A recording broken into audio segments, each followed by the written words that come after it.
some of the programs that we offer, particularly some of the financial assistance programs that are more of the traditional programs that we operate yearly under Community Development Block Grant versus some of the things that we were able to be creative with under the American Rescue Plan Act. And as we know, the American Rescue Plan Act is winding down at this point.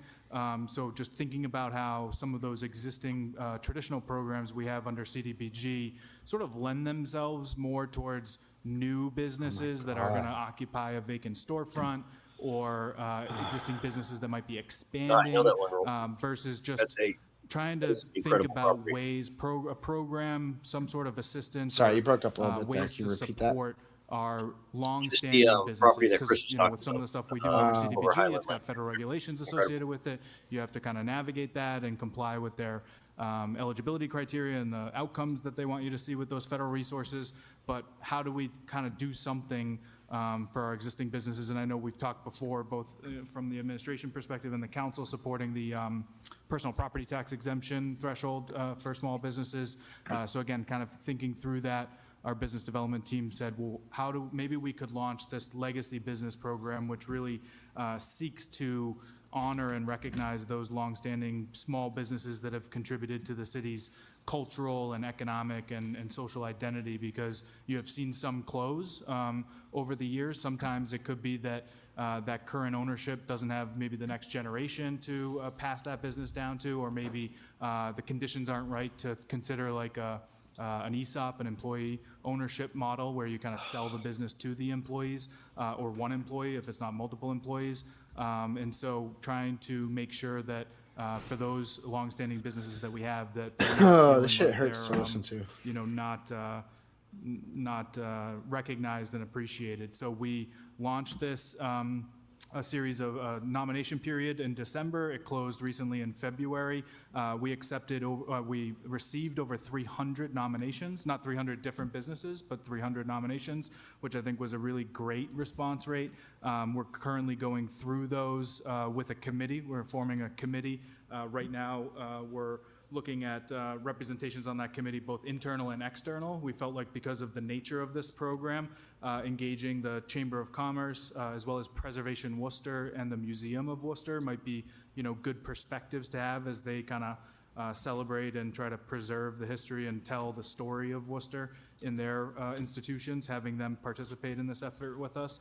And so once that first cohort of awardees is determined, some of the things that we're looking to do, we can't necessarily put money associated with it, although we could consider that in the future if there's various sponsorship opportunities or municipal resources available. But for this cohort, we are planning on providing obviously the recognition from the municipality, some promotional materials. We have a great communications team in the manager's office where we can maybe give them some of that content, do some video vignettes or some content that they can then use in their efforts to celebrate in their marketing channels, and then ultimately develop this sort of Worcester legacy business list so that we can preserve that story for not just now but for the future. And so those are some of the initial benefits that have been contemplated with this, but appreciate sort of our business development division thinking outside the box and making sure that those longstanding existing businesses are recognized for their contributions.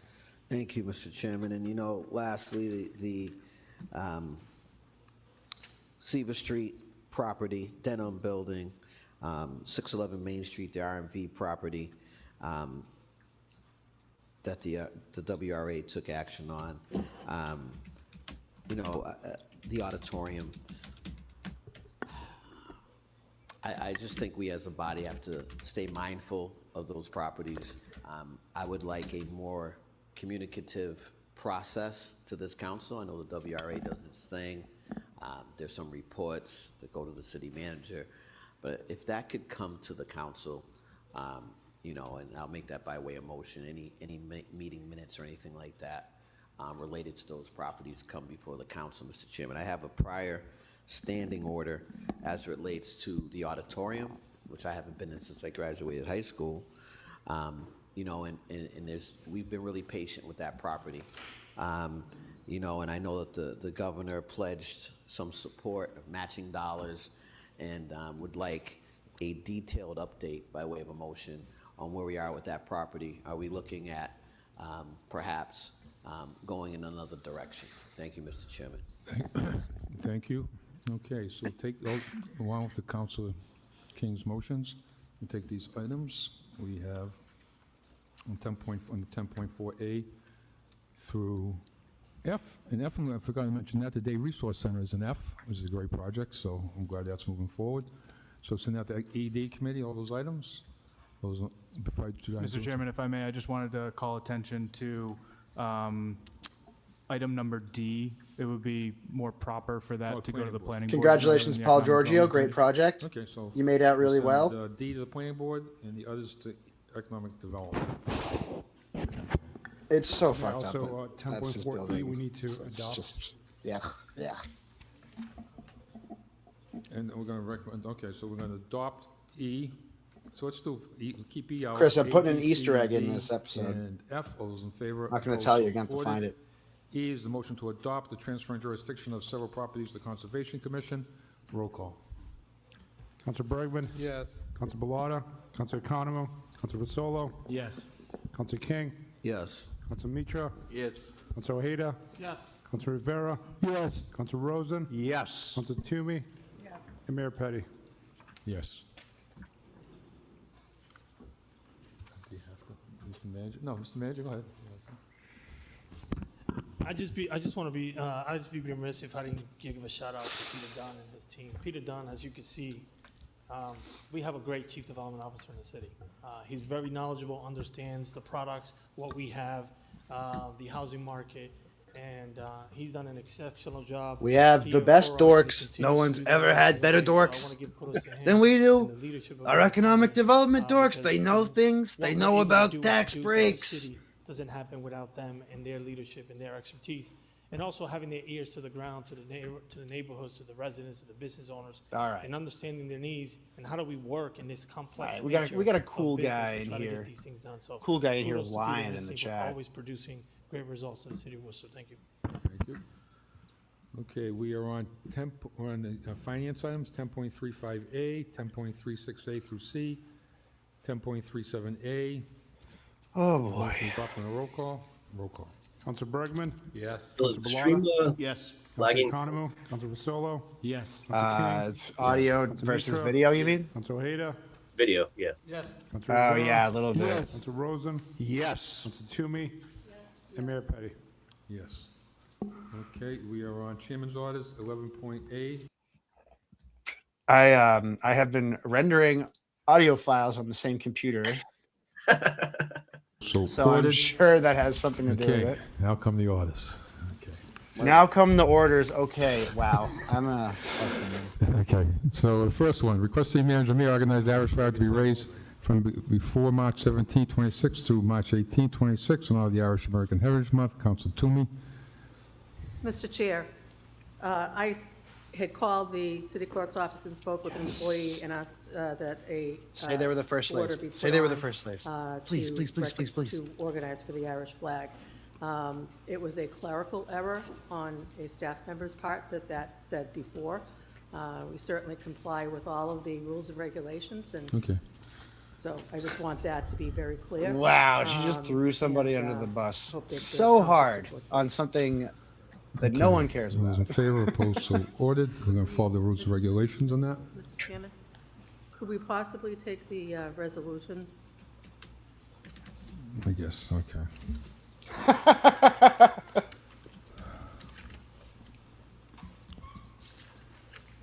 Joe is so over it. Which item is that one?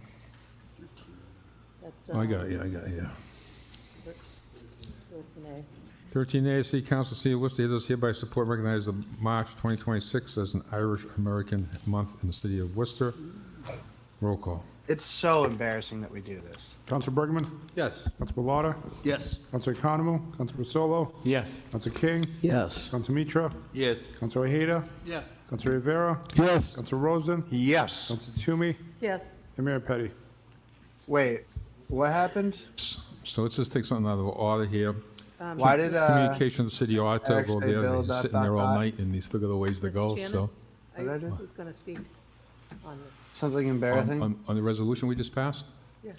Don't you usually speak before the resolution's passed? Well, you didn't give me a chance. I Okay. stood up and Okay, go ahead, then we'll go to the auditor. Go ahead. Motion Thank to you. suspend the rules, Mr. Chairman? Yep, all those in favor? Go ahead. So it's an honor following this resolution to recognize Irish heritage in Worcester. The story of the Irish in Worcester is the story of our city itself. In the mid-1800s, thousands No, of it's Irish not. immigrants arrived here, fleeing the devastation of the Great Irish Famine.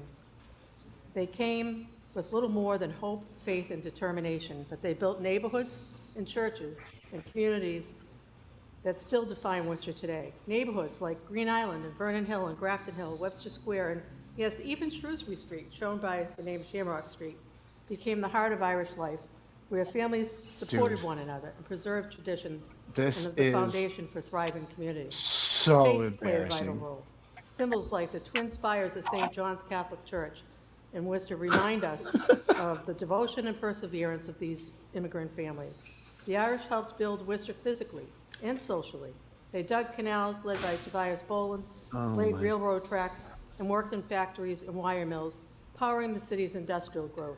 And no one They ever also did played again. a leading role in labor Or unions, before. advocating for fair wages, safer working conditions, and the rights of all workers. A There's commitment something to amazing. justice That's why I that just voted. shaped Yeah, go Worcester's ahead. neighborhoods and workforce. There's just something amazing My own about how family, the way, like, McDermott Brothers Construction, in was one of the first Massachusetts, union like, we contractors, and convince also built the ourselves first that we didn't AOH profit off of headquarters on Trumbull slavery Street.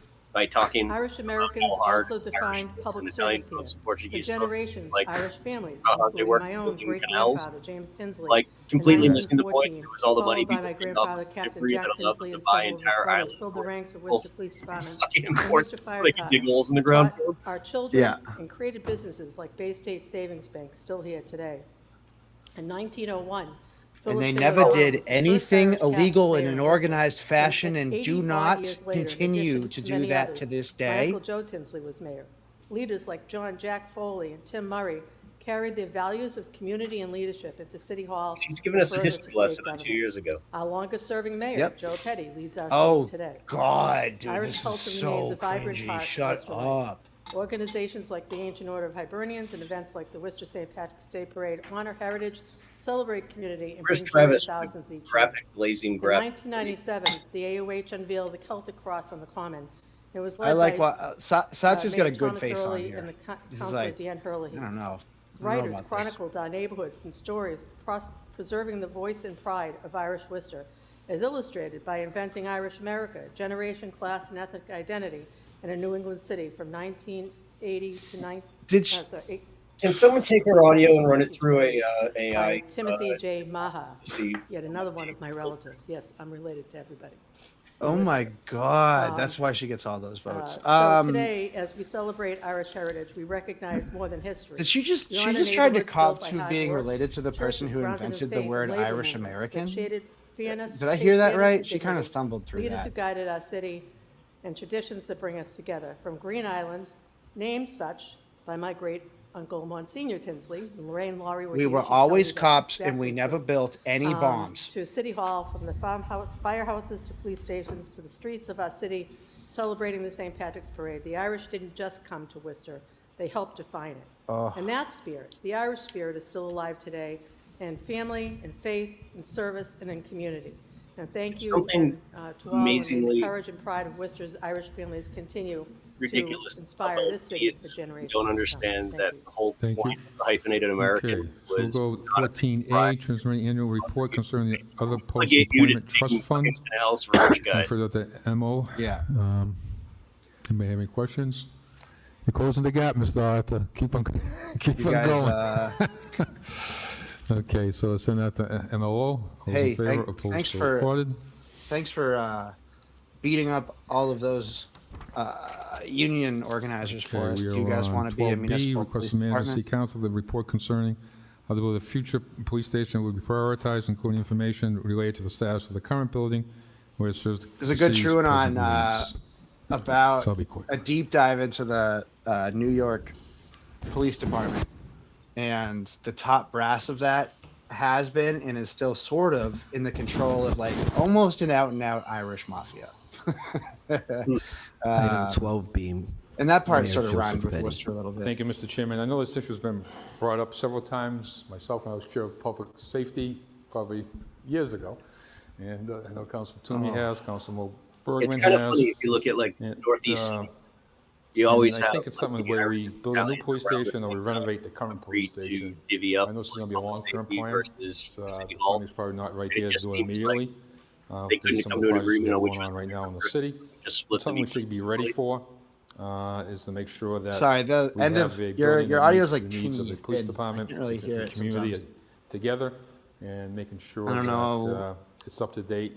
It's that building was built Just sit here probably, silently. I think, in the late 60s. Say sometime in the the last It's Couple built words again. almost the same way as Boston City No, Hall. just that or the they old split up, library when it was you know, first- public before we safety and city renovated it. hall So it was across almost the built to northeast, and they was just a couldn't barrier decide to what keep was the people bigger out. grift. So it was like they just So I think a lot of work needs to go on Yeah. that. We have a good police force. that Yeah, you got deserves Buddy the Cianci. best He was going to technology see and how the- how the and the building municipality that's- went in and Providence. We have issues in that building. There's no question about Um, it. I was in there a couple of weeks ago. and then, just to see it, you know, see some of Massachusetts the Irish. It's the just, that's, rooms. But it's like, but from city to city, it's rare that you the see rooms, probably the both facilities, city hall certain parts of that and building law need to be enforcement renovated.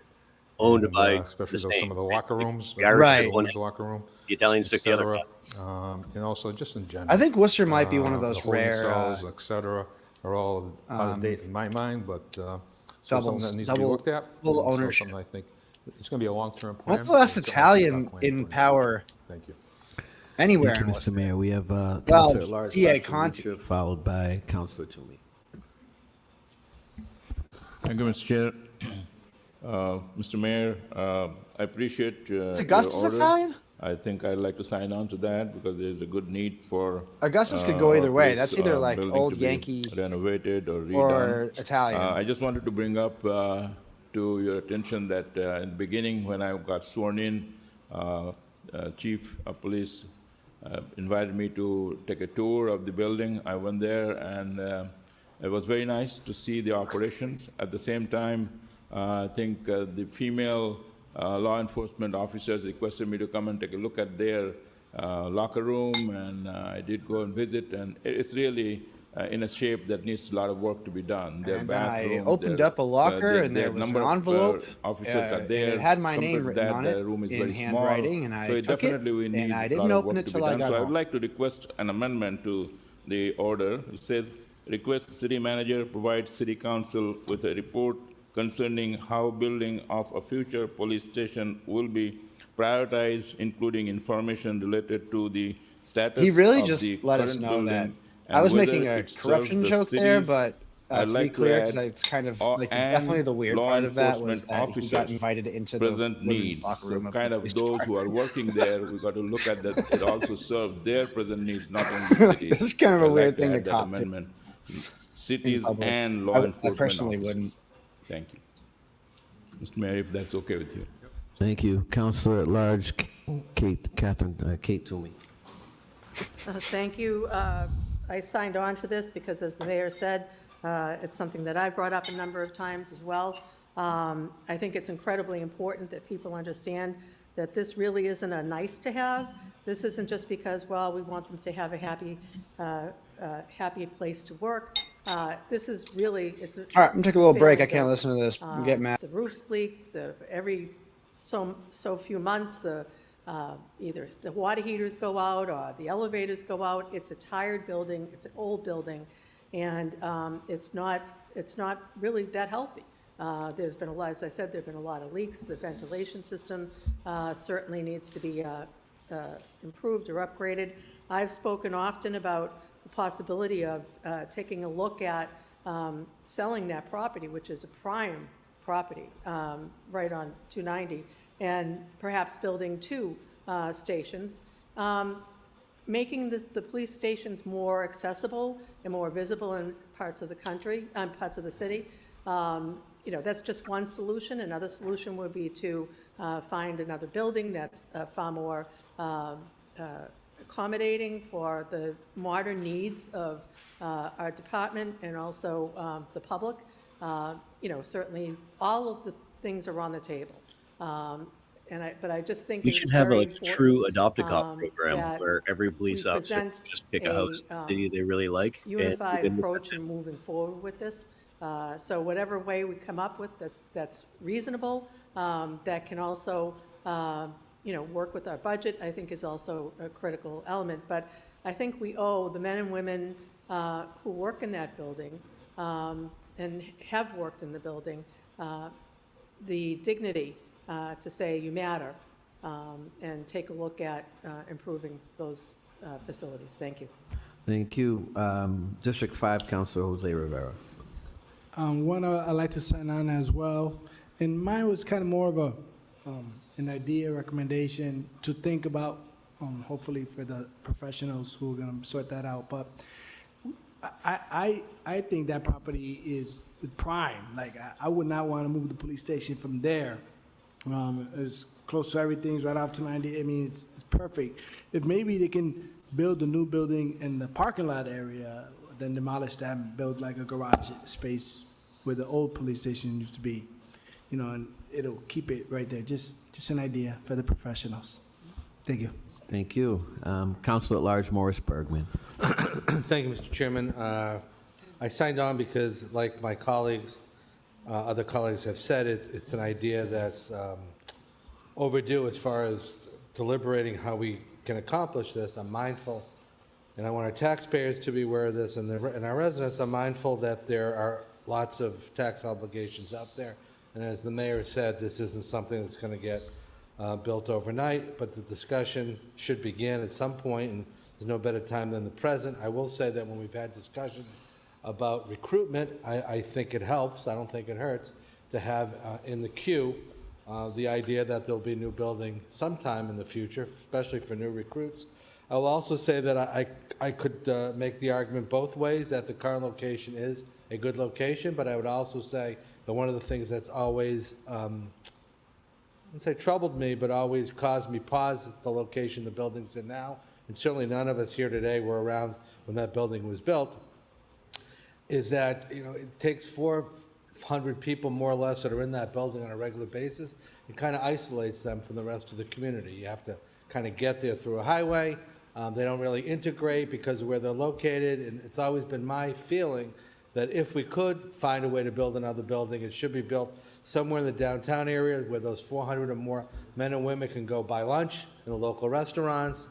They can mingle among the patrons that visit stores and make them feel safer, and certainly make the business owners feel safer as well. If we're not going to go to the model of building a brand-new building, I hope we will consider something that we've all, I believe, at least heard, and some of us have talked about before, and that is a precinct model, where we look at maybe a less elaborate one building, but as Councilor Timian mentioned, morph into other buildings, one per district. Oh, that glares tough, maybe huh? renting space or a modest location and size, so that, again, the offices can integrate well with the neighborhoods can have a sense that there are police officers. And wouldn't it be wonderful, no matter what district you're in, whether it's District 1, 2, How's 3, this 4, conversation 5, going? Great? to have foot beats, not just in the summer, but all year round, weather permitting. So I think all those are in play. I think the only thing I would hesitate for us not to do is to do nothing, but I'm mindful of the fact that whatever we do going forward will take its time, but I'm glad we're having this conversation. Thank you. Not listening for the rest of the meeting. That's it. All right. I got a part in So to the finish order is my 12B. oscilloscope. As amended, will include that it serves the city and law enforcement's present needs. Do we need a roll call on this? Roll call. Council Bergman? Yes. Council Bellata? Yes. Council Economo? Council Put on my Vassallo? gas mask for effect. Council Mitra? Yes. Council Ojeda? Yes. Council Rivera? Yes. Council Rosen? Yes. Council Toomey? Yes. Mayor Petty? Yes. Vice Chair, Council King. Yes, we're going to take 12C, request the city manager conduct a comprehensive review of all ordinances, permitting processes, fee structures, and all other practices that prohibit and/or delay investment in the city. Mayor Petty. I'll be quick on this, and the governor's doing the same thing at the state level with certain, who knows what the budget's going to look like over the next year or so. I think it's important that we look at anything, look at the small businesses, and it would be nice to have an example of some businesses. For instance, This is a real we have poetic restaurant that wants back-to-back. to open up here in the city of Worcester. Um, Do what you want, Mr. Manager. Yeah, let's build a new Like police 100-seat station. restaurant. Okay, also What's times the are tough cost? and we need to get rid of You know, all regulations. Between all the environmental issues they have, and what do you call that, the trap that they have, the grease trap, and other things that are very, very expensive, the fire code. I'm not saying eliminating the fire code, but stuff to look at, so people have an idea how expensive it is to open a business here in the city of Worcester, or maintain a business here in the city of Worcester. And look at some, I know there's Laura on later on talking about that in particular, one issue, but there's a lot of fees that we can be looking at. And the council even talks about over the last year, certain fees that we look at, is it worth it sometimes? When you're only bringing in maybe $20,000, $30,000, is it worth to charge a small business? So, in large businesses. So I think it's important that we look at this and see what we can come up with. Yes. Thank you. Council Rivera is a sign on. Yes. Okay, roll call. Oh, Sign on. All right, sign on, sign on. Everybody wants to sign on. Everyone signed on. Roll call, Mr. Clerk. Shit would be more fun if Council Christian was Bergman? mayor. Council He's a Bellata? more Yes. entertaining Council chair. Economo? Council Vasolo? Yes. Council Mitra? Yes. Council Ojeda? Yes. Council Rivera? Yes. Council Rosen? Yes. Council Toomey? Yes. Mayor Petty? Yes. And Vice Chair Council Floyd. Yes. I love soldering shit. It's like my puzzles. There's one more. There's one more.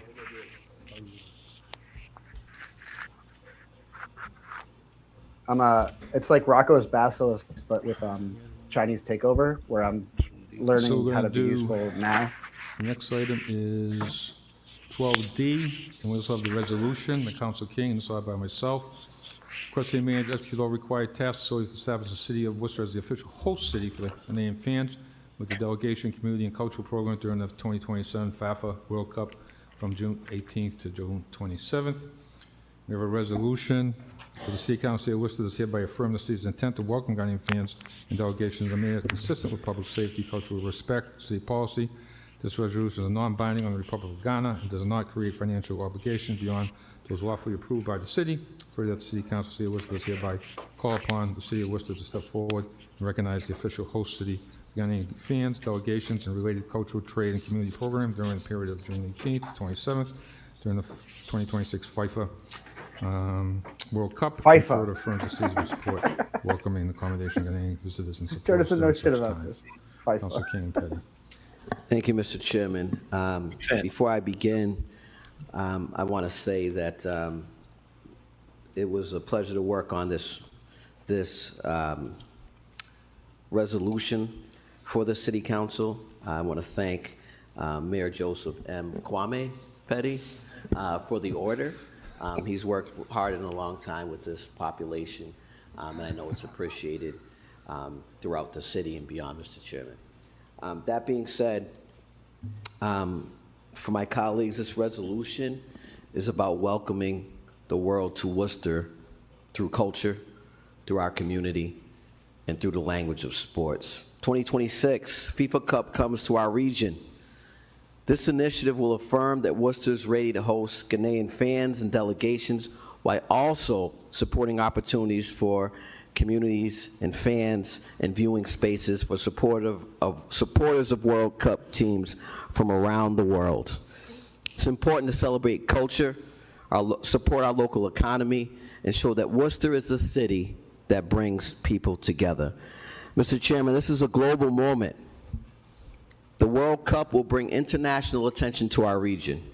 Worcester has the opportunity to participate in that momentum by welcoming visitors and fans from around the world, showcasing Worcester's hospitality and diversity.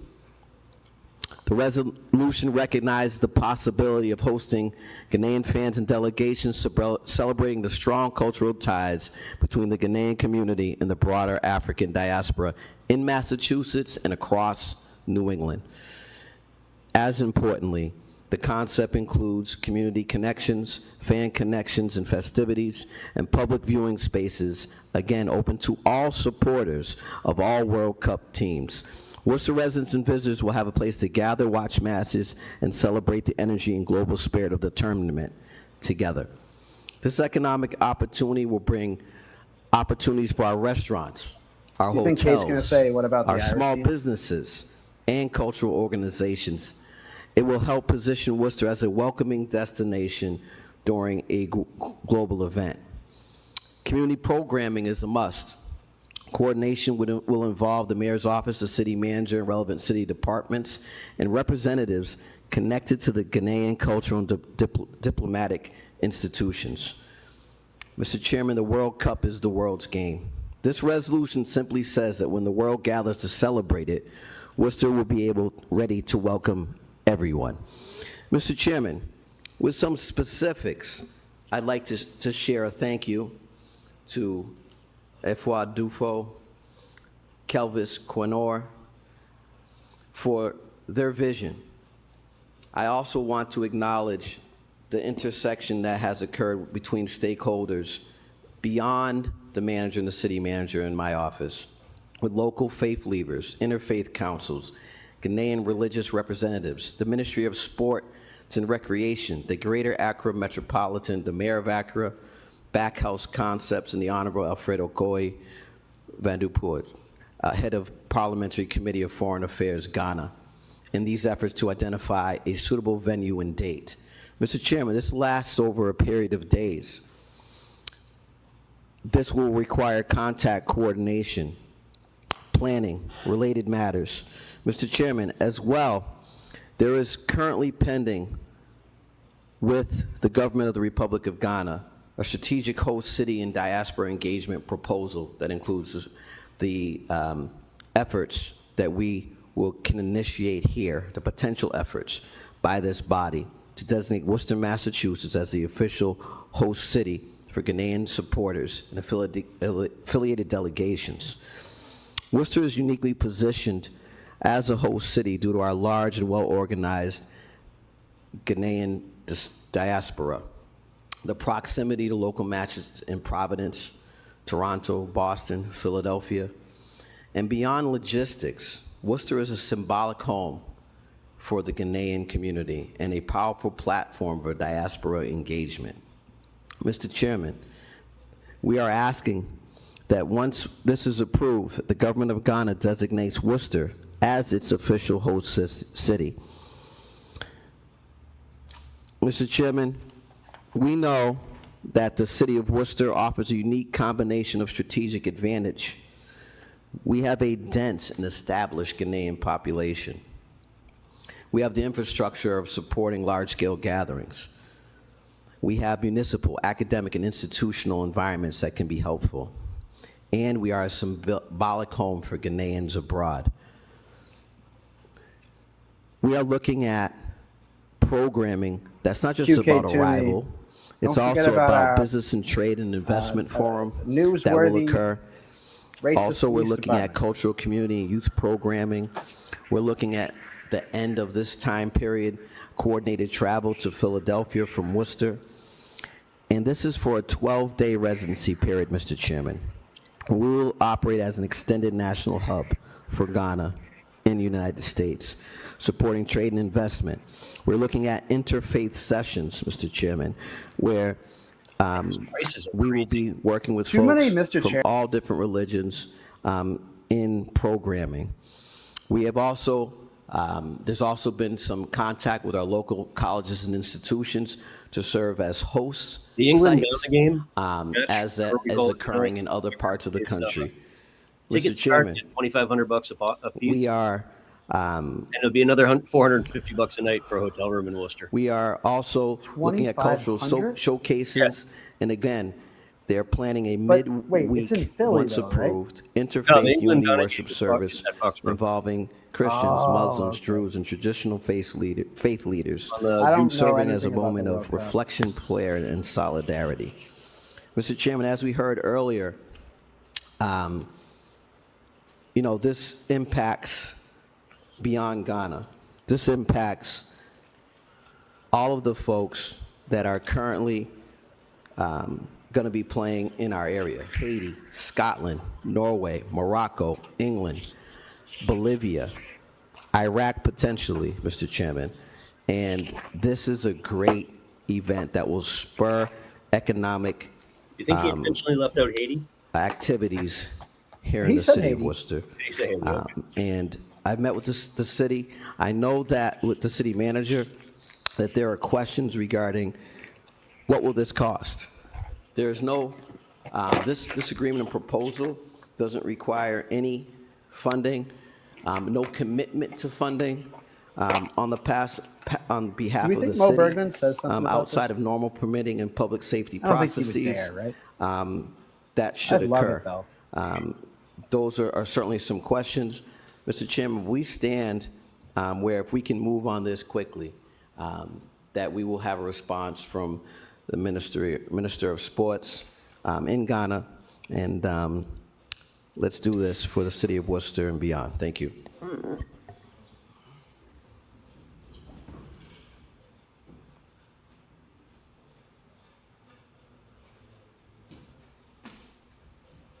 Mayor Joseph M. Kwame Petty. What's the Kwame thing? I don't get that. Thank you, Mr. Chairman. was well earned, hard to earn. Yes, But- absolutely. And, but this is a great, I think this is a great resolution, along with my order.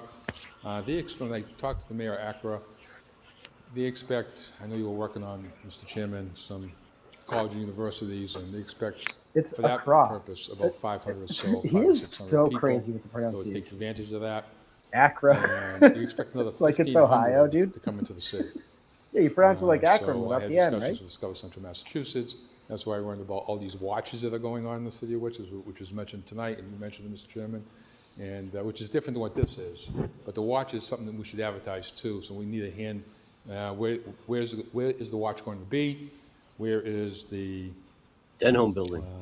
the Ghanaian community going to meet? Could be at a church, it could be at one of their churches or one of their organizations that they have here in the city. They have a number of establishments in the city of Worcester. I know we need to meet with, I know the city manager's office is working on this along with Discover Central Massachusetts. Department of Transportation is offering some service if we need coordinate transportation with the Ghanaian community going back and forth. So this is going to be pretty big, as long as Foxborough pays the bill. But so it's going to be a pretty big project, and for the city of Worcester, it's going to put Worcester's on the map right now. If you really think about the Ghanaian community, the African community, it probably represents per capita one of the largest in the country. We're smaller than Texas, but per capita, I think we have a larger population here in the city of Worcester. So this is pretty big. So you could get a lot of, up to 2,000 visitors here in the city of Worcester, if not more, from Africa, from Ghana, and which I think will go a long way. I think the first game, not their first game, but the game they're playing in Foxborough is going to be with England. So I think that would be a great turnout. There's a good English community too here in Massachusetts, so we have some real fun with that. So, so I'm glad to support this with Councilor King and the City Council, and it's going to be a great. It's going to be a great project going forward, and we're celebrating culture here in the city of Worcester. Thank you. Thank you, Mr. Mayor. Councilor Rivera wants to sign on. I was going to say too. I was going to say one more. Everyone wants to sign on. Mayor Acker is supposed to hopefully come through the city this week, and I'll let you know. So. All right, great. Sign on. Roll call, Mr. Clerk. Councilor Bergman? Yes. Councilor Bellata? Yes. Councilor Economo? Councilor Fasolo? Yes. Councilor King? Yes. Councilor Mitra? Yes. Councilor Ojeda? Yes. Councilor Rivera? Yes. Councilor Rosen? Yes. Councilor Toomey? And Mayor Petty. Yes. Okay, we're going back to 12E. Request Standing Committee on Public Service and Transportation invite the Central Mass Regional Planning Commission to be and discuss the ongoing Vernon Street 290 exchange interchange transportation study. Councilor Bellata? Thanks. Just wanted to put this on the agenda to get them, to the subcommittee meeting to talk about the I-290 interchange transportation study. It's a really exciting project that they're going on to really, reimagine and reinvest in the 290 interchange and the Vernon Street bridge that goes over there. There's going to be two events coming up on Thursday, the 19th, right across the street at the JMAC from 6 to 8, and then Wednesday, March 25th from 6 to 8 at the Boys and Girls Club. And I know CMRPC is really looking for community input. We all know the history of 290 and how it impacted the city, basically cut the city in half, separated communities, destroyed the Laurel Clayton neighborhood, destroyed, major components of the Polish and Lithuanian neighborhoods. And, we're still kind of dealing with those impacts in the city, but I think this is an exciting project because they're trying to see how can we reconnect Vernon Street to the rest of the city and reconnect the Canal District. So I think it's a really exciting project and just wanted to get the community to put this on their radar. So, Thank you. All those in favor, opposed, so ordered. Okay, we are on the next item, F. What was Request the of manager actual? requests Chief Equity Is there like Officer an Development event coming Americans up? with Disability Transition Plan as part of the I city's don't- ongoing effort to assess the current I level of think there's something ADA at the JMAC compliance and soon. program services activities. I'm and just senior saying that because I facilities. need to Councilor go to Bellata. that. yeah, thank you, Mr. Chair. I know we have an ADA transition plan through the chair to the city manager. Just was curious, is there any updates on that, or would it, through this order, would it be possible to get an update maybe, in a month or so? Yeah, we'll leave that question through the chair to the manager. Mr. Manager? Yeah, through the chair to the council, we've had a transitional ADA plan that we've had for quite a while. I think it's a good order now to give us an opportunity to update it, review. I know there was an audit submitted as well for us to be able to audit our municipal properties, starting with City Hall. So that will give it an opportunity to create a plan moving forward. Okay, thank you. Yeah, I just want to say, it's critical that we really do our due diligence to make sure that all our public facilities, including our public schools, are accessible and equitable. So thank you. Dr. Mitra? No, it's Council good Mitra? order, Council, to sign on to it. Sign on to it? Sign on. Okay. Okay, so as amended, those in favor, opposed, so ordered. 12G, request the manager provide council to report concerning deploying cameras to catch people who illegally pass stop school buses. Council King. Thank you, Mr. Chairman. Would just like to amend this to read a report concerning exploring the feasibility of a pilot for deploying cameras who are illegally passing stopped school buses. Mr. Chairman, we know that stop arm enforcement, as they call it, is extremely important. I know that in Brockton, they've recently started this. I've witnessed, I'm sure many of us witnessed over the years, close calls. And here in the city as dense and as populated as the city of Worcester, with us working on school safety offices, audits and the like, that this could go a long way, Mr. Chairman. And I just want to know, through the chair to the administration, have you had any exposure to the potential of using school bus cameras to enhance student safety at this time or in the recent times, through the chair? Yeah, through the chair, through council, there's been conversation in school I thought we committee, did this. but also I personally have had conversations with the superintendent related to this program. The police department is extremely involved in it in looking at kind of the process in which we will evaluate anyone that violates the actual camera or violates the buses. So that will give us an opportunity to explore it. We've provided an initial kind of what the cost of this program would be, and that's something that we're currently exploring internally in terms of what can we do and what's the capacity of the current departments to be able to do this. I appreciate that. As the chair of Education Committee, something I would also like to get before my committee. I was not aware of the work that's been going on with the city and the schools. I would like an updated report on that, Mr. Chairman. I know that this was a law sponsored by State Senator Michael Moore, and that that legislation did in fact move forward. And it allows school districts to equip buses with cameras to capture photo and video evidence of schools. I would also like a time frame for this. One of the things we know that we're facing here in the city of Worcester is some budgetary challenges. We just took a vote on exploring the feasibility of a new police station. We need to figure out if there is funding, what's available for that. But at the same time, we're talking about burn code. At the same time, we have the elephant in the room of $35 million we're trying to deal with.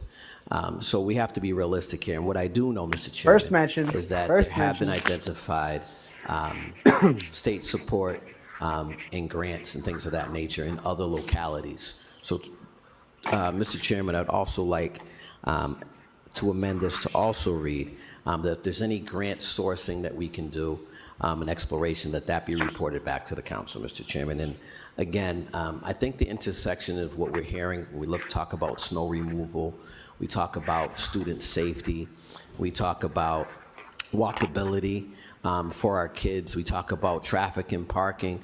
There's an intersection with our Worcester Public Schools that happens across departments. And there's a lot in front of our various committees. But I would like to get an idea of where we're at with this in a joint meeting, as often occurs in the Education Committee, Mr. Chairman. So I don't know if it's also able to, I guess I can wait. I don't know how long that report will take. I'd like to get in sooner than later, Mr. Chairman, to my committee. Thank you. Thank you. I know just FYI is the schools have been, for the year, I've been working on the suit. I know schools have asked the chief to work on this. He's worked on it for about a year. And I think you have a good order to have it brought out, because even though you said Brockton, I'd be interested to know, Brockton passed it, right, you said? I'd be interested to know whether Brockton's enforcing it. So I think we should get that legal perspective too on this, and because I know there's some legal issues going on here. So get an update report and we'll send it to the Education Committee for a hearing with the school department. Thank you, Mr. Chairman.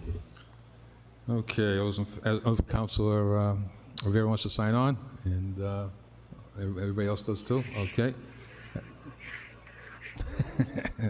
As amended, okay. With the amendments, all those in favor, opposed, so ordered. Next item is, we are on 12H. Request Commissioner of Transportation Mobility review Highland Street with intersects Grove and Main for the purpose of adjusting timing of traffic lights and installing do not block intersection signage at said intersection to ensure motorists coming down Highland Street towards Lincoln Street do not block traffic traversing between Main Street and Grove Street. It's so true. It's so true. It's so true. We all know it if you go down Main Street, and I hate to say it, but especially rush hour in the evening, 2:30 on, I guess, rush hour at Lincoln Square is just a disaster. We're going to build, what, 150 new senior apartments in the area too, so it's going to be worse. Maybe we have to open up that Johnson Tunnel and bring it back to life, because that might be the answer. But in any case, this is, I have occasion to go down Main Street to Lincoln Square to get over to Grove Street on a few occasions. I love that turn. And that's one of the longest lights in Worcester. It's probably, if you miss the light, and you do, because it's a short light, so you probably wait 3 minutes. But the trouble is you might wait 3 and 3 because you can't move. You could be the first car waiting for the green light. What happens, they come down Highland Street and they stop and they block the Main Street traffic. You're sitting there looking at your green light, wishing you could go through, and you can't. They come down that hill, think they might go through their red light, but they block Main Street. We need at least signage saying, thank you. do not block Main Street. And I think Loves. we need to take that light Candy Loves, that's right what is the before end they're of coming that? down the hill and have them stop much sooner, so when the green light on Main Street changes to green, there'll be no one there. We can get through. So it seems to be an easy thing to solve, but I know there's a lot of people who've gone down Main Street, and you see this, and it's just a terrible situation. I don't mind waiting. I don't mind waiting 6 months, years from now, minutes, and then whether it's complain. 9 or 12. Nobody You else can't turn around. You can't turn around. A couple All of times I intersections noticed, Providence and I was able to turn around and go back towards City Hall and go up State Street and go around. So, but you know, if you miss that turn, you're stuck there for who knows how long, and they just don't care. They just don't care. They stop and block Main Street. It makes no sense. Thank you, Mr. Chairman. Thank you, Council King, with purpose. Mr. Chairman, mercy. I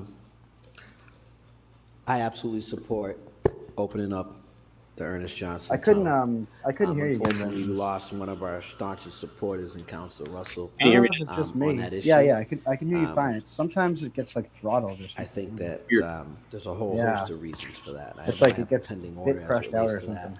one of which was All I'm saying is that Providence has all their securing some intersections funding labeled with like big "Don't block the box" signs and paints a the big box. developer And they have like $500 fine for getting stuck towards that end, in towards intersections reopening that and lights. addressing some of the issues that we have. That Yeah, being said, Mr. in Chairman, New York just to they check have the administration, is this they have like a mass put DOT thing? beat Is it cops that City of write Worcester? tickets automatically for Mr. people Manager? at like what is really it? busy intersections to keep things. Yeah, I just hearing them discussing like, oh, what do we do? People are stuck in the Any intersection. Well, project find or them. any redesign or any It stops happening. improvements that are made to this area requires mass. In this DOT one, I mean, you're certification. specifically talking about the But we as a intersection city directly have the across the street from opportunity the to fucking work police with them station. in partnership with them to consider Hopefully you can any figure this one out, potential guys. improvements to the area. The only place So in it the doesn't city we have preclude a us from, don't evaluating the area and block working with the DOT to box suggest some is of the improvements that need to be made. Thank you, going Mr. out Chairman. I onto would like to ask whatever that street if is we could from the amend that police just to station parking include lot. that we're working with Mass DOT on this in this matter, or continue to, whichever works. And to that, addition to that, Mr. Chairman, that particular area when you're coming down in front of the old Lincoln Square Boys Club, where I was a proud member, best boys club, Louis, in the city, Lincoln Square. So that being said, you know, coming down that hill, I filed orders in the past when they changed near the light, where it's two turns to the left. There's often near misses. It's also compromise pedestrian safety when they're not following the rules and crossing when they shouldn't. But it's an additional issue. You're talking about 4 lanes of traffic. It bottlenecks as you come down. And I would just like to make a separate motion that that be looked at for redesign, maybe report back on any traffic challenges or safety issues as relates to that, Mr. Chairman. Thank you. Thank you. And again, What's that, sign on? Someone No. speak? What's that? it was a clarification. Yeah, go ahead. I had Nick Ave, Best Boys and Girls Club. Okay. Okay, so, okay. You even fix the light coming from Salisbury Street that way in front of the auditorium to downtown. It's like you get 3 cars through it and turns red. You like 20 cars are backed up. Ouch. So, Mr. Manager? Yeah, through the chair to the council, I just want to, I do agree that that area is a very tough, congested area. Not only McGrath Boulevard, you have sometimes not even 4, you have 5 or 6 lanes, you have 2 lanes going left on one way, then you got to go 3 up front, and it's crazy. The sidewalks there are very narrow. It's very tough to try to, beat the crosswalk, to run and try to make sure you get to the other side. It's a very, very tough area. I know that historically, years ago, way before my time, there was a massive rotary, probably the biggest rotary in the city was right in front of that location. Have you seen the There's been pictures of different those? Solutions that That rotary? there. Currently, right It was now, we are exploring gorgeous. a It process was majestic. of evaluating that area. which There's one include the picture tunnel. I stumbled across in There's, my research. I'm hopeful that we can come back Um, to the council it's like, with a report that will signal kind of some ideas and suggestions massive. of what It's we like as can big do as to the, improve the area, which also rotary after include the the Bourne usability Bridge of in Cape Cod. that tunnel as well. So And it more had to like a come on huge that statue in as the we middle. continue to have fruitful conversations about it. Okay, so send that as amended. Council Bergman? Really quickly, through the chair to the city manager, if hypothetically, if a DPW worker had seen this issue before Council Rosen had brought it up, as far as you know, would that be something that'd be brought before the council to correct? Would that be something that'd be corrected on their own? And I'm asking that for a particular reason. Mr. Manager?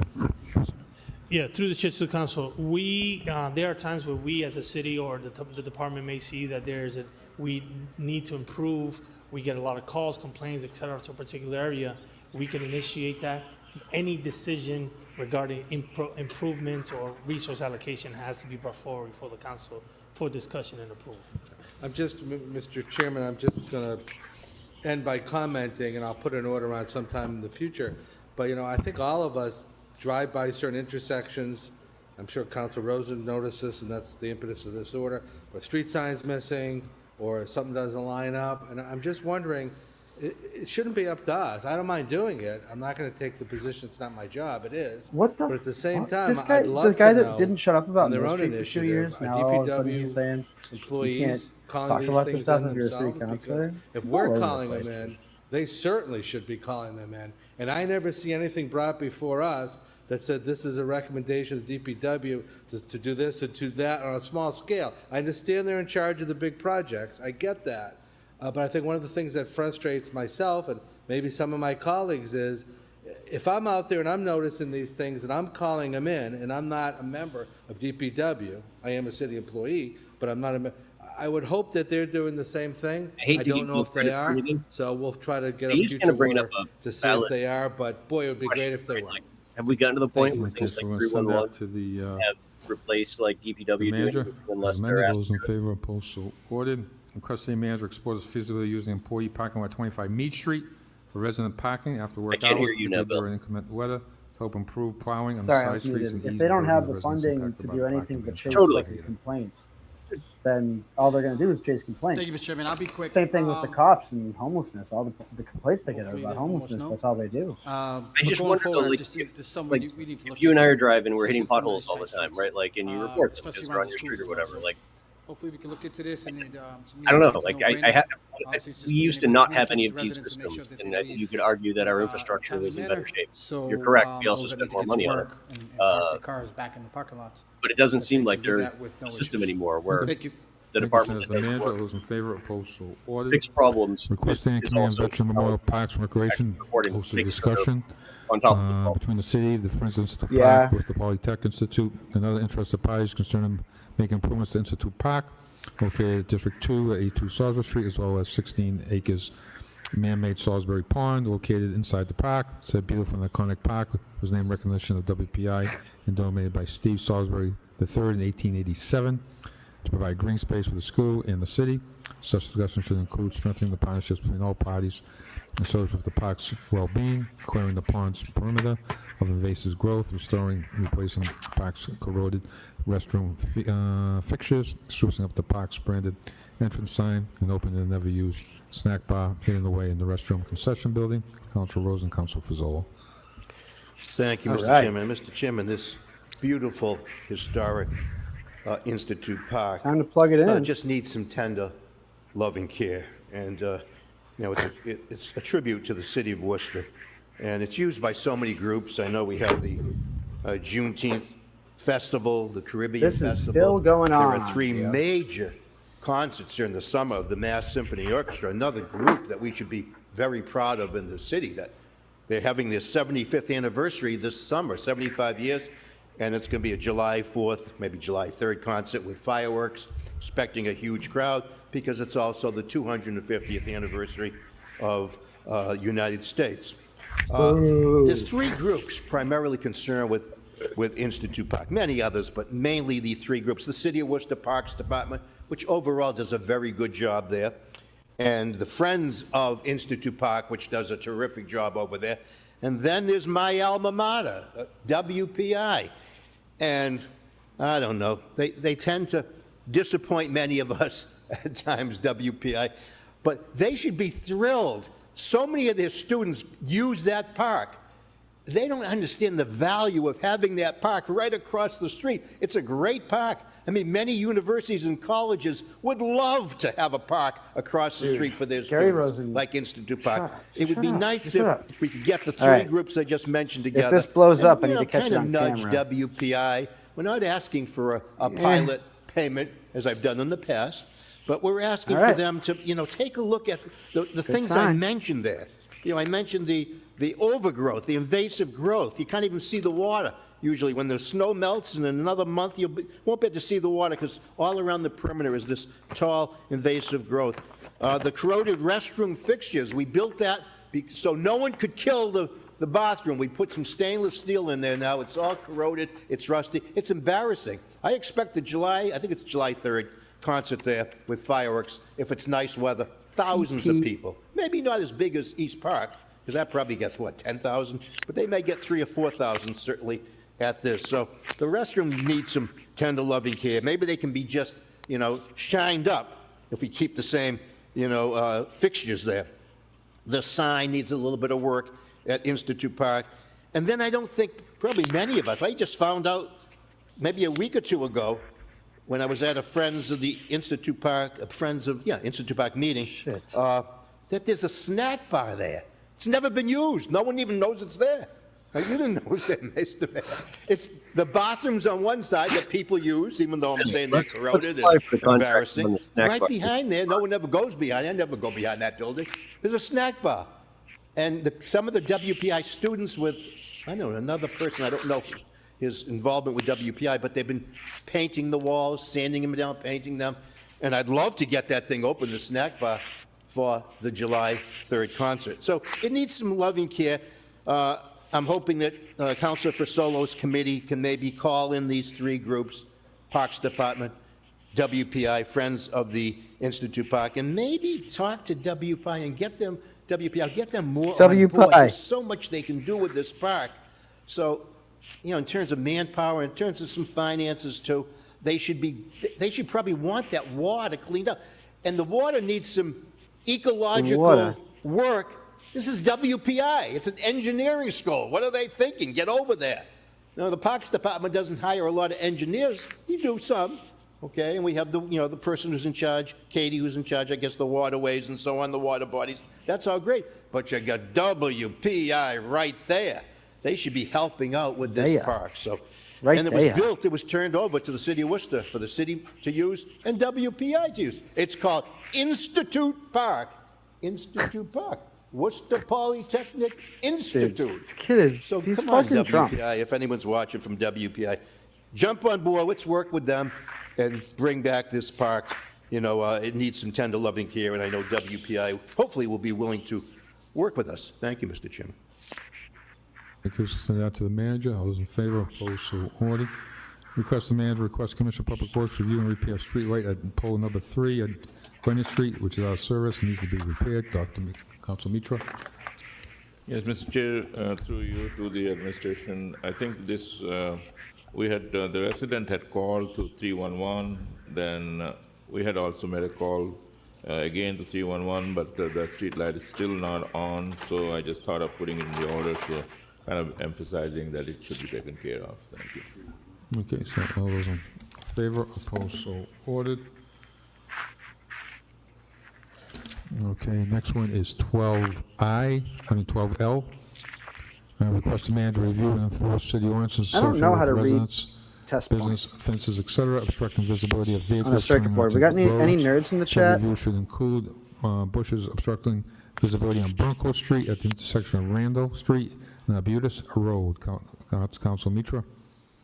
Thank you again, Mr. Chair, through you to the city manager, that this came to my attention because some of the streets, when you go from Burncoat, from side streets like Randall and Arbutus to Burncoat, there are bushes that the residents have which obstructs the view to turn right or left. So I just wanted to know what is the ordinance that we have, how high the residents can have the bushes or the fences, if I could get an idea, so that these people, those who are trying to go through the stop sign, they have to go past the stop sign to look at the left or right, or maybe we can have a mirror, posted there so they can see the traffic. But the question was, what should be the height that the ordinance allows us to do? Thank you. Okay, thank you.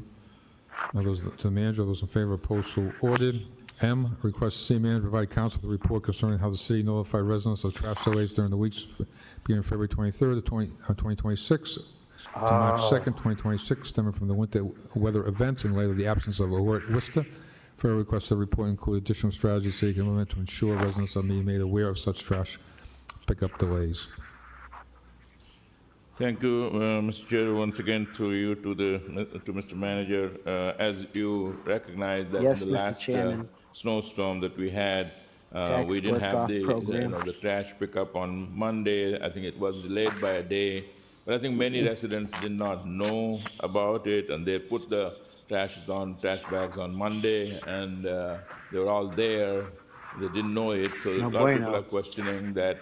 If we don't have the Worcester alert system working, which it was not working at that time, what's the way that we inform them immediately? I was thinking, is there any other ways that we can really inform our residents or householders, kind of asking them to register with us, giving us their cell phone number, and then kind of do a mass blast the information to the cell phone so they all get the information that tomorrow there will be no give you a trash mass pickup blast. or any other ways, because many residents just had no idea. Even many of city workers had their own trash bags out there on Monday, did not know that it was not to be picked up on Monday but to be picked up on Tuesday. So just wanted to know how we can really facilitate this system so all residents are aware on time and they are not under the dark that what's going to happen.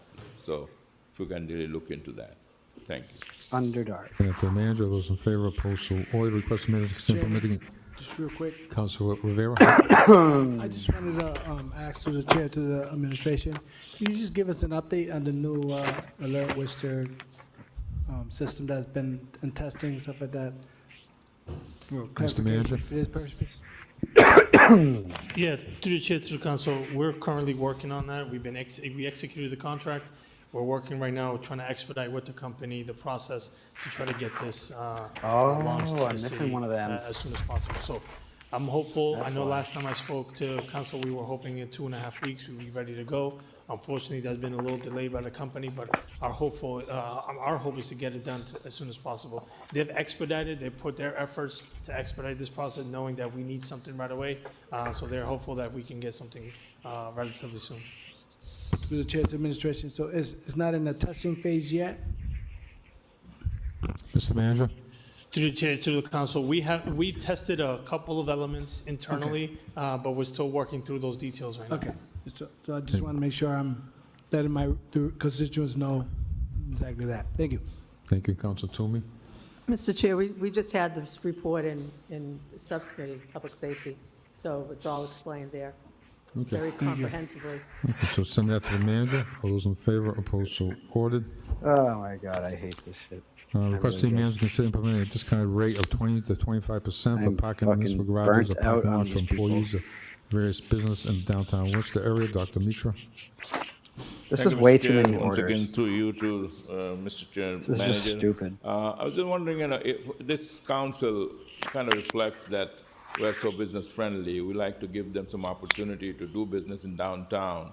In order to make that happen, there are many things we can do to show that how much we want them to do the business. One of the thoughts that came to my mind, maybe the city parking garages that we have, if we can offer a We want you to do the discounted rate business. for those who are working for the businesses Go in ahead, downtown. do the business. That probably We want will you to make do them the feel better. business. It looks back Do good the for us business. that the city council or the city cares for them and friendly for their businesses to be here. So anything that we can do. Currently, everything prices are up. So doing this small favor to all those employees who work around downtown, there are 5 city garages. I would request that to consider giving them maybe 20 to 25% discounted rate to park there. That'll make the business owners feel good, and that'll also reflect good on this council that we care for them. Okay, send that to the manager. All those in favor, You know, that's opposed, so nice. ordered. Request the manager consider You know what that hiring a is? That's consultant to just conduct a third-party evaluation audit of the Department of Public Here's your Works, to business. evaluate departmental policies, operational procedures, and We want you to do the communication business. facilities, equipment manager, Council Bellata. Yeah, I filed this is more of an exploratory order and requesting that we work on improving policies, internal communications, procedures, operational procedures with the Department of Public Works. I know as many orders that have come up in the new council, countless orders in previous council about how our Department of Public Works different operations, how are the procedures, operated, how are internal communications going, how are our facilities and equipment being managed. I know Commissioner Westerling is, taking a look under the hood. I know we've had these conversations before, so love I'd the like to look under file the it hood. because I think, and I'd like to make an amendment as well, though, excuse me, not file, but to make an amendment that requests us to, if the DPW commissioner could come back to council with a report on what evaluations has he done to policies and procedures? What steps is he taking to improve these things? Because I think, questions I have, is it work damn it. culture? Is God it facilities? damn Is it. it technology? And how could we help as a council to assist the commissioner and assist the people that work in DPW and customer service? Because I know, obviously, the last winter, they've had their hands full, and I know everyone's been working very hard, but, I think sometimes there's still gaps and there's still things that get missed. So we'd love to see how we could close those gaps. So I thank you. tried so Thank you. hard All those in favor. and got Council King so wants to sign far. on. Anybody else? Everybody? Bring Okay, it as amended. To manager, all those in favor, opposed, so ordered. Request manager, matter. request Commissioner of Public Works review the current road conditions on College Street for the purpose of determining any emergency street repairs that should be conducted on the street. Council Fazzola. Mr. Chairman, through you to the administration, College Street itself and the sidewalks, we're talking myself and Councilor Ojeda, who has also the other side of College Street. It's in deplorable condition. So much so Deplorable. that when we contacted DPW, Jay Mello wrote back, College Street is tentatively programmed for resurfacing, not until 2028 though. Prior to the resurfacing, all the utilities in the road, both public and private, must be relocated, and that work is supposed to begin the fall of this year. So obviously, Mr. Manager, it cannot wait till that construction begins. So we have contacted Commissioner Westerling And he has said that he has contacted those in the department to go and fill those potholes. But just to give you some idea of how bad it is, we have a pavement condition index, a PCI, and from Boyden Street, City View, Kendig, Dutton, Electric, and Ellie Way, takes you from the top of College, the Holy Cross, all the way down to the Auburn line. We rate in the major rehabilitation stage. That's the worst you can be. So, I'm one that, and I know That's the worst you can probably be. all my colleagues feel that the College of Holy Cross is a great gem and a great institution here in the city. And not only for those people that live on College Hill and have to drive and use that road, because we do get complaints on a frequent basis. The college damn it. itself that brings so many families in to the city and visitors to the city. One thing I want to stress too about Holy Cross is that it's a huge employer, employs hundreds of people, and a lot of them live in that area, College Hill and Quincy Village, that I know, and they love working at the Cross. And the other point was that they have bought up a lot of property, but one thing I was unaware of, that from the end of 1900s, 1999, 2000 area, every house that they have bought up, or property that they have bought up on College Hill, they still continue to pay the taxes. I know I didn't know that before being elected to this body, and I don't believe that many of our constituents, for the general public, I wanted to make that point as well, that any property they have purchased, they are still paying the taxes on. So that's a kudos to them for that. So again, I'd ask that we make sure that, and I'll follow through it, obviously, with the commissioner, but we need to address that as soon as possible. And the sidewalks too are as bad as the street. So I'd appreciate that. Thank you, Mr. Chairman. You'll send that to the manager. All those in favor, opposed, so ordered. Request standing committee on public service and transportation invite representatives from WCCA-TV 194 to discuss the progress, achievements, and the future of the public access TV station and community media center. Council Rosen. As it reads, Mr. Chairman. Starting the president at 11 o'clock at night. Okay. I think people want to sign on? Get tired. Okay. All those in favor, as amended, all those in favor, opposed, so ordered. We are on S. Request city manager, request commissioner of inspectional services and chief development officer to consider freezing the implementation of regulatory enforcement of the specialized stretch zone building code for the period no less than 12 months. Council Bergman. Thank you, Mr. Chairman. I just want to make clear, and I think most of my colleagues, if not all of them, know this. There is a stretch code that we follow. So the specialized stretch code was something above and beyond the regular stretch code that we voted to accept. The time we voted to accept it, and I've checked, I don't think it's changed much, we were one of about 35 communities out of 351 cities and towns in Massachusetts that opted in. Certainly not the majority, less than 10% or about 10% have opted in, approximately 90% haven't. At the time, I think all of us had a good faith belief that it was going to run smoothly and that it was the right thing to do at the time. Since then, we've come to learn that it conflicts in some ways with the International Building Code. It also creates hurdles that are unrealistic at the moment, including putting a lot more pressure on the utility companies, particularly the electric company, to be able to handle the services. And quite frankly, the ability to monitor it is a huge source of resources that we can't really afford to spare. It's also having a detrimental impact on the small local builder. It's not the outside national builder that people like to portray where, this is about helping somebody from Washington, New York make money. No, it's about somebody in Worcester who can't get their project done, and we need housing units because of the specialized stretch code. This isn't an ask to get rid of it. This is an ask to pause it. And I think we'll find that the Commissioner of Buildings and Code would agree that this has become a very problematic issue for their department, as well as for developers, and as well as interpreting whether or not people are or are not in violation of the specialized dredge code. Now, I just want to address something that some of the public had mentioned earlier today. Yeah, we did vote for this, and I'm going to say right now that there are always unintended consequences.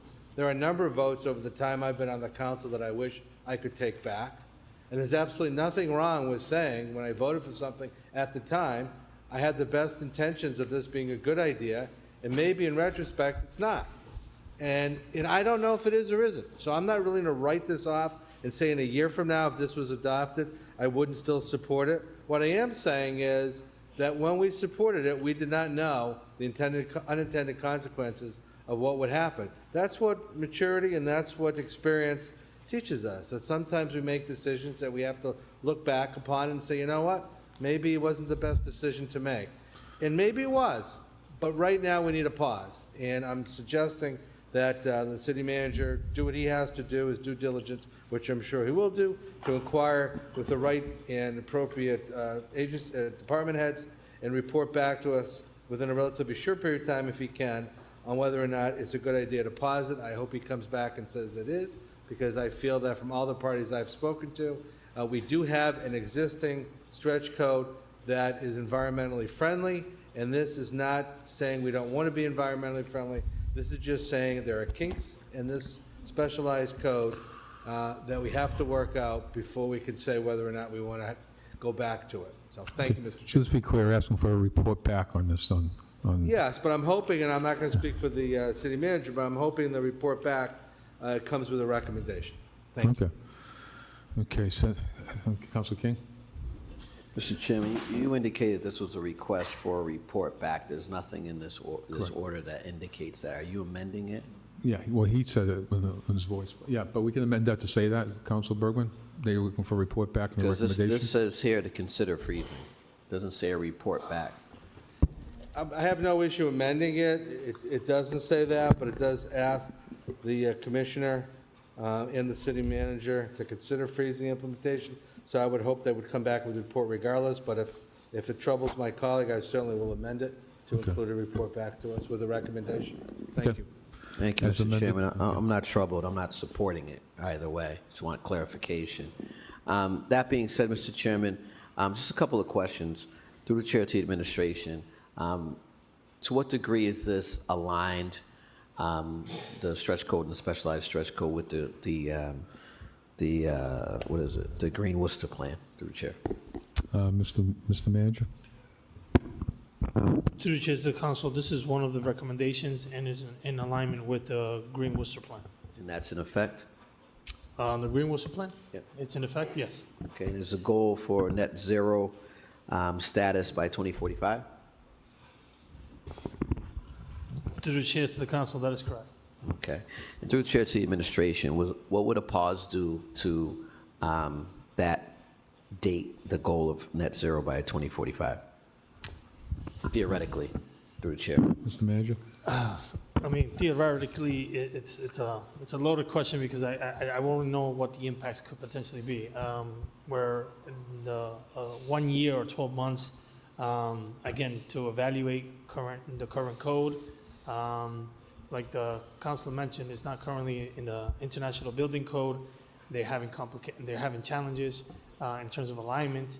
There's conversations at the state level regarding this. So there's an indication that there needs to be some correction or some better alignment related to the current existing International Building Trades Code.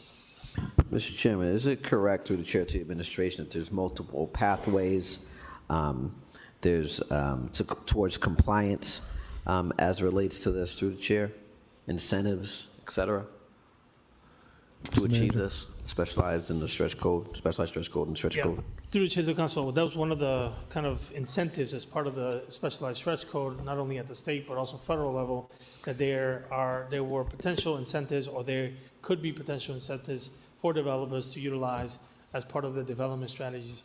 Those incentives, we're starting to see a decline significantly in those, especially at the federal level. There's a different strategy at the federal level related to incentives to sustainability. Decline in that. So there's a decline in those incentives.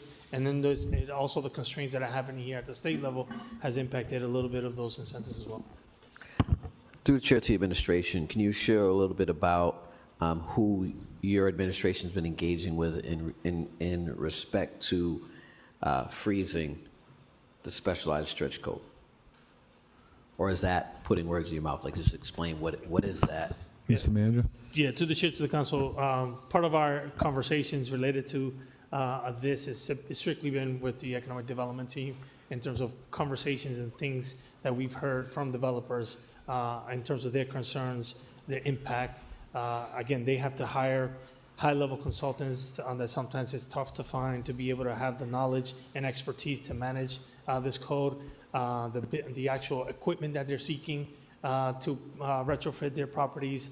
There's enough lag time, the costs are high. So there's a little bit of everything that's happening, and those are the things that we're hearing from developers as part of the Peter Dunn and myself's engagement with the development community. Thank you. Through the chair, to perhaps the clerk or the solicitor or the administration, when we adopted this, did it require a supermajority, or was this a 6-5 majority required to move that forward when we opted in to whomever? 6 to 5. 6 votes. Thank you. Mr. Chairman, I appreciate the dialogue that I'm just learning about that's occurring to some degree or another, but we took a vote on this. I think it went into effect in July of 2024, so and it's important. I know that when I was chairing the committee that Councilor Hayden is currently chairing, we had these items before us, and there was concerns that we would not attain the goals in the Green Worcester Plan. There's news articles on it. And to request consideration of freezing, where theoretically freezing isn't going to expedite anything towards the goal that we're trying to reach in 2045, and the fact that there's no data supporting this. I'm hearing a little bit about conversations, this, that, and the third, that I'm not going to support this, Mr. Chairman, going to the administration. I would support this. I'm not going to support it. There's no data. There's nothing here. We need to continue pushing forward.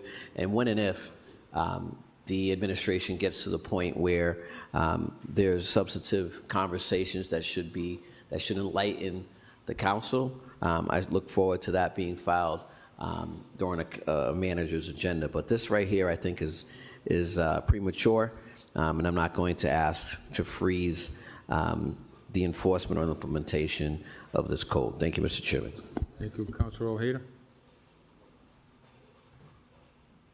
Thank you, Mr. Chairman. Yeah, for clarification, this was voted in 23, but it got signed in 24. Is that correct? To the chair, to the city clerk? Through the chair to the council, correct. So I'm just pulling up the history right now on this item. My understanding was in September in 23 was voted on by council, and then it was supposed to go into effect in July of 24. Okay. Yeah, okay, thank you. So through the chair to the city manager, someone had mentioned, and maybe you can help me with this, someone had mentioned, I can't remember who it was tonight, about this is one of the reasons why projects are being delayed. Is that safe to say? Is that true? And do we know if there's like actual current projects right now? Mr. Manager? Through the chair to the council, there are actively projects right now that are delayed, that are contemplating whether they want to pursue the project or not. Some of them are affordable housing projects. Some of them are market rate projects, even commercial projects. We had testimonies here today related to the Green Tech Park. That's part of the discussions that are happening right now in conversations with developers when they're building, because these costs, you're talking about millions of dollars of costs related to that. And so oftentimes when you see developers increasing costs in some areas, oftentimes they're coming in a different direction to try to get incentives from the city to offset those costs. So again, these are the things that we have to explore as part of the negotiation process. Thank you. So therefore, it's also safe to say that not only is it, I'm trying to get the word here, but a delay on some of our housing, it's also putting delay on jobs as well. opportunities for jobs? Mr. Manager? Through the chair to the council, that is correct, because any project that we're not developing or there's no development happening, those are jobs in those sites that are not being acted upon at the time. Okay. I know I had met with one developer had reached out, and one of the concerns, I guess it was due to the timeline of the actual filing of the paperwork as well. And it seemed like that became a problem. I guess it was because of COVID or whatever, and then through this process. So it just seems like, and obviously, I'll say we, even though I wasn't on at the time, but I don't think we took a long look at this. It just seems like this came up fairly quickly, and the vote went through. It seems like this is happening throughout the state. So this is something I think we definitely need to look into. If this is definitely creating problems with jobs, opportunities for jobs, and most importantly, some affordable housing. As you know, we're behind in a lot of housing, and this is something I feel as though we do need to look into, and I'm hoping we can get a report back as soon as possible. Okay. So the motion right now on a roll call is to send this to the manager as amended, getting the report back to the council before we implement it. So, okay, roll call. Councilor Bergman? Point of order, could you just read the motion, please? The motion is to, here it is, request city manager, request the Commissioner of Inspectional Services and Chief Development Office consider freezing the implementation regulatory enforcement of the specialized stretch code, building code for the period not less than 12 months, which has been amended to ask for a report back regarding this item. Roll call. Councilor Bergman? Yes. Councilor Pilata? No. Councilor Economou? Councilor Fasolo? Yes. Councilor King? No. Councilor Mitra? Yes. Councilor Ojeda? Yes. Councilor Rivera? Yes. Councilor Rosen? Yes. Councilor Toomey? Yes. And Mayor Petty. Yes. Request, city manager requests the Commissioner of Inspection Service provide city council a report detailing recommendations as to the feasibility and advisability of eliminating the 4 or more unrelated parties portion of the city's zoning ordinance as it relates to tenants of the multifamily buildings that were originally built for or more bedrooms. Thank you, Mr. Chairman. This is a subject that's come up before, although it's been a kind of a pause in how long it's been since it last came up, but I think the timing is appropriate for it to come up again. We have a new, relatively new Commissioner of Code and Buildings. We have a sparsity of apartments, and just to kind of quickly summarize for some of my colleagues who weren't around for some of the original arguments, the state and the city both had a almost identical, if not identical, requirement in their zoning ordinances that 4 or more people that are unrelated cannot occupy a unit. The state version of that was ruled unconstitutional. The city has kept their version of it, although there have been various times we've had discussions on why are we continuing to keep that. So in a typical scenario, you'd have, let's say, 4 people who are roommates, but all 4 of them are not related to each other. That would be considered illegal. It's difficulty to enforce. It also doesn't make any practical sense because the original reasons came through during the Depression when people in multiple languages couldn't communicate well, and there was a fear of fire safety issues, which obviously are negated to a large degree these days by smoke detectors and otherwise. I do know that some of my colleagues originally, when I had brought this up, were concerned that it would be a motivation for people to take a house and then start converting it into 4-bedroom units. That's why I was very careful to say that relating to multifamily buildings that were originally built with 4 more bedrooms, we actually had the previous assessor provide us with information that I'm sure we could churn up again, and there weren't that many properties that were built with 4 or more bedrooms. These were traditionally triple-deckers that had 4 bedrooms in each unit, on each floor, and if I recall, there just weren't that many of them. And I think, regardless of how many there are, I think it would relieve some pressure on the available units. It would also eliminate a law that is questionably constitutional. It would also provide an opportunity for cheaper rent if there's 4 people instead of 3 people living in a unit. And Somebody let me just tried finish by to, saying how confusing and complicated. Call me on to that me, one when I nonsensical had more the than law 4 is. populated people You in the have to be same two. place. You have to be 3 related And I people. just So in said one theory, of them was my if you're a brother, husband and a and wife and an the guy was adopted like, okay, child, cool, 2 and he adopted left. children, you're in violation of that ordinance. I would also, which is not uncommon, and I would also say that for purposes of following through on this, I don't know what It's legal always authority been the the code public would take on have and things. what It was time it would either take to actually anti-voting house or research what was the saying. names on mailboxes, Thing. but in many My cultures, the understanding that it names are was all, different. it all It goes doesn't back mean they're not to, related. So I think for all those crackdown on reasons, brothels. it's time for the Commissioner of Inspection Services to weigh in with a report, and maybe we can all take a fresh look, given the makeup of this council. The city and has do some away with really something that weird I believe ordinances should have been done that away with there a have long been or time still ago. are on Thank the you, Mr. books Chairman. that Mr. Chair. Council, all relate Council to King? prostitution in weird ways, like Thank definition you, of Mr. Chairman. I think this is a common great order. streetwalkers and things. I do have a question as it relates to this. Does this require a home rule petition? Does it require a vote? Does it require the city council? Like, what is required to actually remove this through the chair? Madam Solicitor or Mr. Manager? To the council, it's just an amendment to the ordinance. There's currently a city ordinance related to this, so it would be a recommendation to make an amendment to the ordinance. All right. Thank you, Mr. Chairman. I sign on. Okay, so send that to the manager. All those in favor, opposed, so ordered. We're on 15A. The motion is adopted on a roll call. Mr. Chairman, 15A. Yeah. Thank you. I just have a quick question. This is But again, that's for us just to safe. vote to authorize What entering I've been into a told over the 5-year years, lease again, agreement on more or behalf less of to that the school committee is recommending down on women for a living by parking lot themselves associated with in the the Duncan labor of registration vote. potential There's brothel no as being numbers on here. so. What are the numbers, Mr. Chairman, through the chair to whoever put this on the agenda? How much money are we talking about? I don't have Not it. yet. I didn't see it.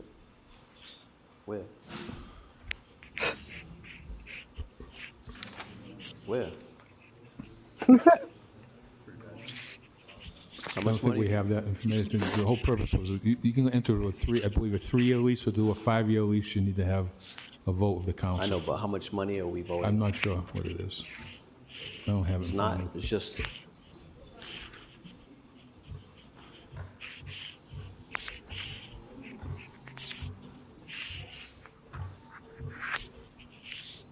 Oh, So, through the chair to the council, any lease agreements and oftentimes any usual contracts that the city has where softwares, et cetera, only allows us to have a 3-year contract. If it goes beyond the 3-year contract, it requires council approval. I recall this with the, one of the dual language schools in the past, I believe.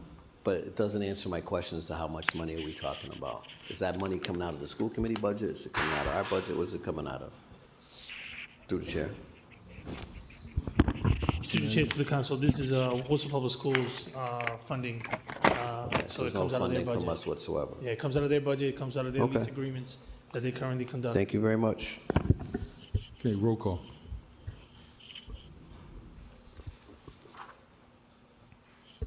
Council Bergman?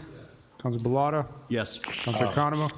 Council Fasolo? Yes. Council King? Yes. Council Mitra? Yes. Council Ojeda recused himself. Council Rivera? Yes. Council Rosen? Yes. Council Toomey? Yes. And Mayor Petty. Yes, 16A to 16S, the motion is advertised proposed ordinances. Roll call. Council Bergman? Council Bellata? Yes. Council Economo? Council Fasolo? Council King? Yes. Council Mitra? Yes. Council Ojeda? Yes. Council Rivera? Yes. Council Rosen? Yes. Council Toomey? Yes. And Mayor Petty. Yes, 16T to 16Z and 17A to 17E, the motion is accept and to adopt. All those in favor, opposed, so ordered. 17F to 17Y, motions to accept. All those in favor, opposed, so ordered. To be done on a roll call, amending salary allowance for occupational group EM. Roll call. Council Bergman? Yes. Council Bellata? Yes. Council Economo? Council Fasolo? Yes. Council King? Yes. Council Mitra? Yes. Council Ojeda? Yes. Council Rivera? Yes. Council Rosen? Yes. Council Toomey? Yes. And Mayor Petty. Yes. 19B, held under privilege, request city manager, request the Commissioner of Public Works and Chief Information Officer review and provide a report to the city council concerning ARIS, the world's first autonomous automation vehicle that detects and seals road surface cracks to prevent potholes from forming. Such autonomous technology can be less expensive option in comparison to conventional methods of sealing road surface cracks and potholes. Councilor Mitra. Thank you, Mr. Chair. Yes, I would like to make an amendment to the order, adding to that saying, further request city manager ensure the implementation of such a program would not adversely affect the number of union workers employed by the city. There you go. Fixed it. Nice. Councilor King. Thank you, Mr. Chairman. I just want to reiterate, autonomous vehicles are job killers. Autonomous vehicles are people killers. They are not able to consistently identify pedestrians. They're not able to consistently identify stop signs. They are not able to navigate as relates to school buses, their stop arms and their stop signs. This is, me voting for this would require a tremendous amount of irresponsibility at this point in time, Mr. Chairman. In addition to that, there's liability challenges. Who's liable if there is an issue? There's a public trust issue. People don't trust vehicles without humans in them at this point in time in our community, Mr. Chairman. This is one of the funniest things I think I've heard in a while. All of those reasons and more, So we sick. should not People don't trust be moving towards the slippery vehicles. slope. Only you've never of been to San autonomous Francisco. vehicles, Mr. Chairman. Thank you. So, Dr. Mitra. Thank you, Mr. Chair. I just would like to say that my order here says that request Commissioner of Public Works and the Chief Information Officer review and provide a report to the City Council. I'm not saying that this is something that we should adopt. I'm saying that how would that be to find out? It's the same thing that Councilor King has been saying, that they may have all these difficulties or problems, but let's find out. That's the order, that we want to know what it does. Do these people have any idea how program in the UK.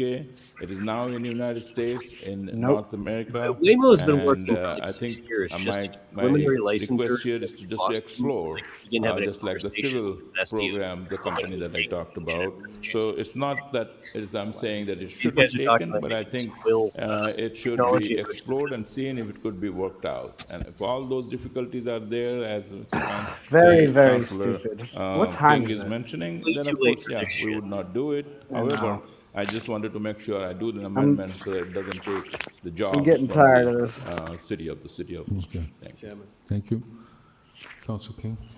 Mr. Chairman, thank you for recognizing me a second time. This particular order calls for less expensive options in comparison to conventional methods of sealing road surface cracks and potholes, Mr. Chairman. That's called people power. This is extremely dangerous, Mr. Chairman, and we should not be a part of it. I appreciate and I supported the councilor's most other items that were before us. I certainly support using new technology, but as it relates to autonomous vehicles, that's going to take jobs away from people that drive. It's going to take jobs away from our municipal employees, and this council should not stand for it, Mr. Chairman. Okay. So this is just asking for a report, but okay. Everybody else set? Roll call. But okay. Councilor Bergman? Yes. Councilor Pilata? Yes. Councilor Econo? Councilor Pasolo? No. Councilor King? No. Councilor Mitra? Yes. Councilor Ojeda? No. Councilor Rivera? Yes. Councilor Rosen? No. Councilor Toomey? Yes. And Mayor Petty. Yes. What's Okay. the vote total, Mr. Chairman? 6-4. Yeah. We are, motions to adjourn? Make a report. How many times have you voted Okay. against a Yes. report, Kate? You want to suspend the rules? No. or- I'd like to take an item off the table. Oh, okay, hang on, which one? 20G, please. Okay, 20G, Communication City Manager recommend adoption of the order regarding the jurisdiction disposition of the real estate property at 100 Province Street, held under privilege. Roll call. Council Bergman? Yes. Council Bellata? Yes. Council Economo? Council Fasolo? Yes. Council King? Yes. Council Mitra? No. Yes. Council Ojeda? Yes. Council Rivera? Yes. Council Rosen? Yes. Council Toomey? Didn't light up. And Mayor Petty. Yes. Council Vazol? Oh. You want to All adopt falls it then? or- down. Yes. Okay, Oh, so motion is shit. to I got a adopt. comment on that, Mr. Chairman. Council King? Thank you. This is the item that I had discussed previously, and the manager indicated that there was additional information that was needing to be sought, which is why I didn't take it off the table. So I would like some communication from the administration as it relates to that, through the chair. Mr. Manager?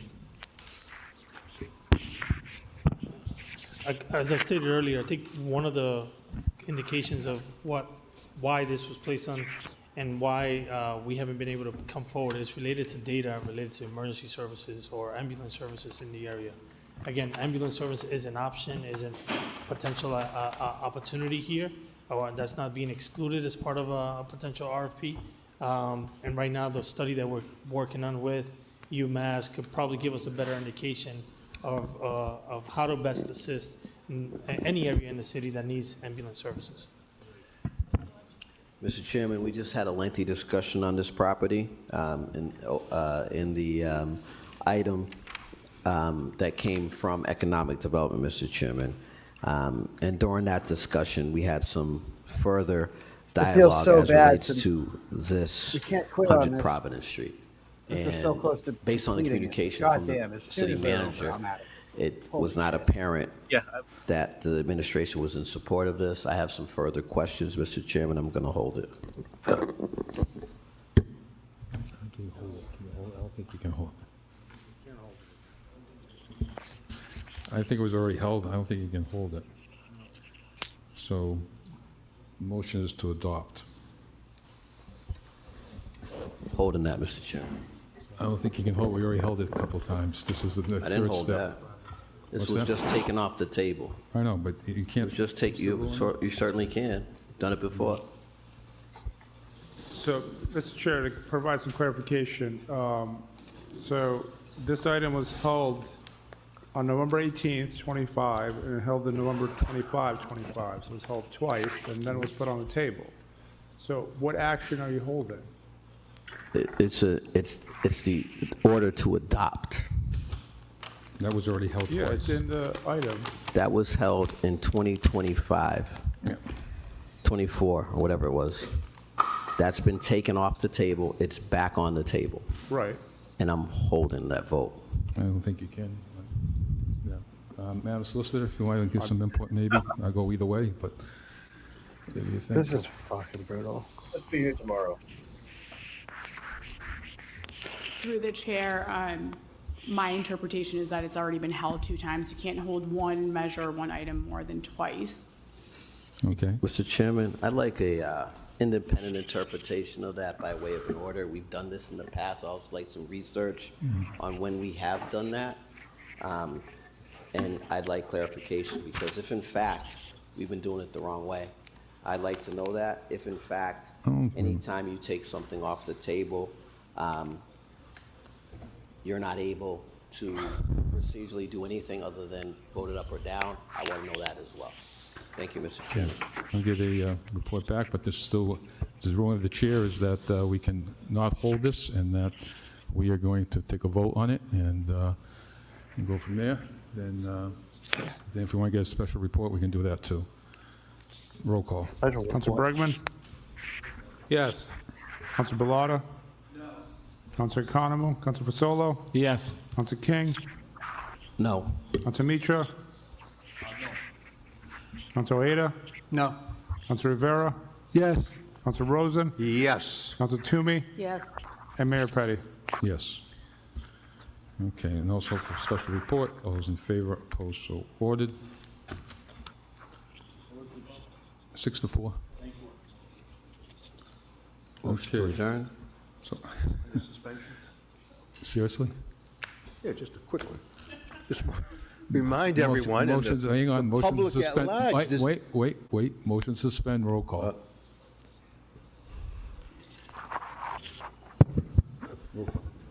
Council Bergman? Council Bellata? Yes. Council Economo, Council Fasolo? Yes. Council King?